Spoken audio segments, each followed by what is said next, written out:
What is up, you guys, and welcome back to my channel. If you're new, my name is Brianna and I am a soon-to-be physician assistant student. So if you watched my past video, I talked all about my pre-PA journey from the moment I found out about the profession all the way until I was accepted.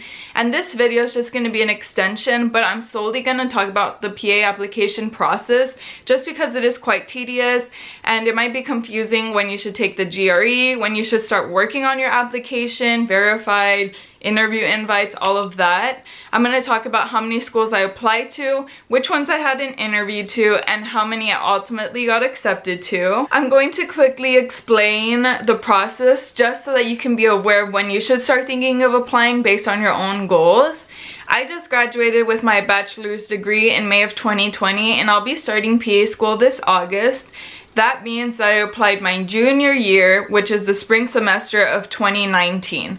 The application process does take a whole year, so if you want to start school for, say, in August of 2022, then you're gonna apply your spring semester of 2021. I hope that clears the air a little bit, but if you're still confused about it, feel free to message me or leave it in the comments below so I can explain it better. Now for the application itself, the first thing that I advise you to do is figure out who you're going to ask to write your letters of recommendation, and then ask those individuals with enough time so they can start preparing and have a draft already ready, so that way when the CASPA application opens or the application that you're applying to opens, they can just submit it right away and you don't have to worry about that.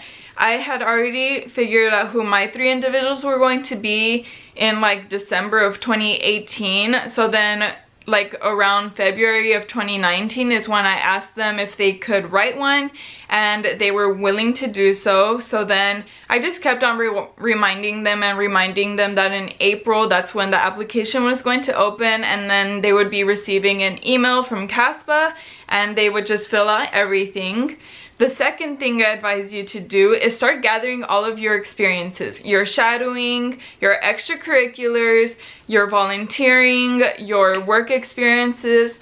CASPA is very tedious and it asks for a lot of things, such as what organization you did it with, the time spent there, if you were paid, not paid, and then there's like a little description box of 600 characters where you can write what you did. And I started gathering all of my experiences around February as well. And then I also kept track of them in a notebook. I would write everything down, who I did it with, and that way I just started working on a Word document, and I'll show you like right here how my Word document looked like. That way when CASPA opened, all I had to do was copy and paste, and it was very easy. There's a service that's essentially the same and it keeps track of everything for you. It's called My PA Box. I'll leave a little bit more about it in the description below along with my code. The next thing I started working on was my personal statement, and boy did that take me so much time.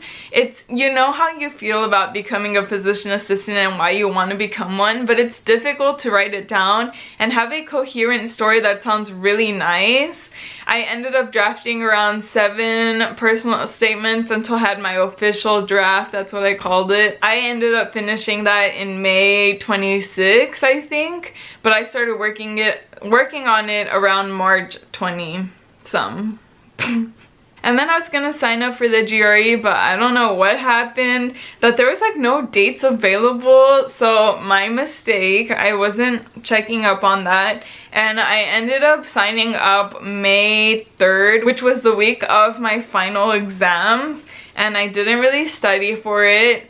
It just depends on your goals and what you want to achieve. I was just hoping to get above a 300, so I studied within a week, and I don't really advise that just because it does require more time for you to study. I first suggest stop what you're doing, take a practice exam, like a past exam that they once had, so that you can pinpoint your weaknesses. And surprisingly, I'm pretty good at math. Like, I would say that I'm really good at math, but when I took the practice exam, the math section was where I scored the lowest. So I was kind of shocked about that, and I ended up only watching lots of videos on the math section, and then I also studied lots of videos from YouTube. That's where I would get the videos from. I would also look at strategies, and for the essay portion, I read essays that scored between a 5 and a 4 and why they were scored that, so I can kind of implement those strategies in my exam.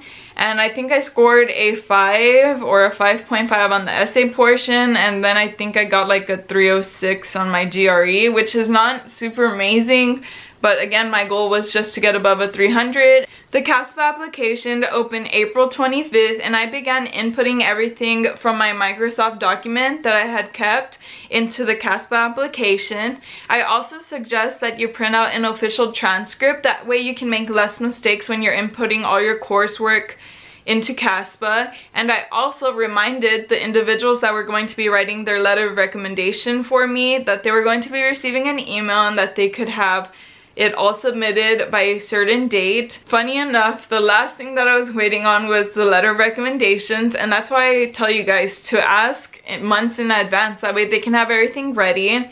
I also started working on supplemental applications between the period of April 25th until I submitted, which was May 28th. I spread them out, that way I wouldn't feel burned out about adding everything and feeling like there was so much to do. But like I said, I submitted my application May 28th and I was verified May 29th. This is just dependent on the service, and there's nothing really that you can do about it other than just sit and wait patiently. I ended up applying to 6 programs, all in Texas, and I do believe they all required either a supplemental application or a few questions on CASPA. The total did come out to $454, I think, so it is kind of expensive, and if you are looking into applying to many schools, just keep that in mind and start saving your money.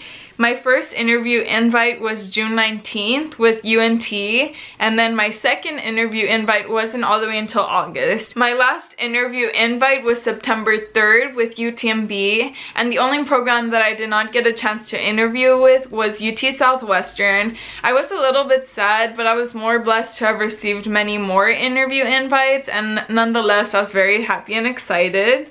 I interviewed first with UTRGV, which is my alma mater, and I felt very comfortable there, so I wasn't as nervous as I think I would have been with another program.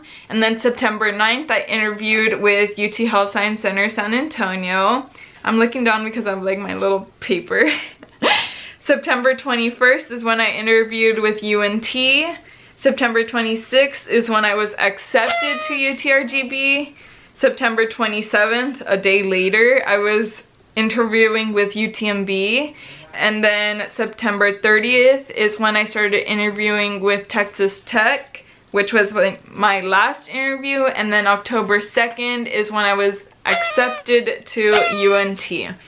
I was put on the wait list at Texas Tech, but I requested that they could take me off. And I was put on the wait list again with UT Health Science Center San Antonio, and I was ultimately accepted to that program. So in total, out of the 5 interviews, I was accepted to 3, and I'm curious to know, where do you guys think I will be going? I haven't announced it, so leave it in the comments below. I will definitely make a video of it and why I'm choosing that program to attend. Now I'm just waiting to start PA school. That kind of gives you a little hint, if you know.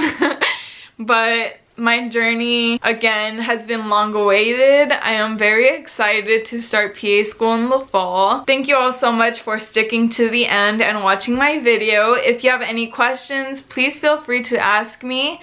Don't forget to subscribe, like, comment on this video, and I will see you all next Sunday. Bye.